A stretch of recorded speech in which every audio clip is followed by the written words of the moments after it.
ইউক্রেনের রাজধানী কিয়েভ জুড়ে ঘটছে দফায় দফায় বিস্ফোরণের ঘটনা। স্থানীয় সময় সোমবার সকালে কিয়েভের বিভিন্ন স্থানে কয়েক দফা সিরিজ হামলা চালিয়েছে মস্কো। রুশ বাহিনীর অব্যাহত বিমান হামলার কারণে ইতিমধ্যেই সতর্কতা জারি করেছে ইউক্রেন।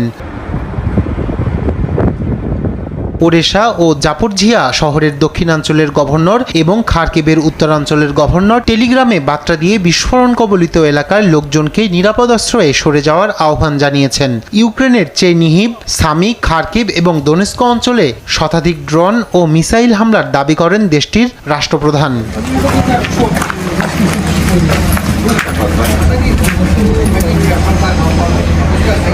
ক্ষেপণাস্ত্র হামলায় ইউক্রেনের পূর্বাঞ্চলীয় ফ্রন্টে প্রাণ হারিয়েছেন বার্তা সংস্থা রয়টার্সের নিরাপত্তা উপদেষ্টা রায়ান ইভান্স।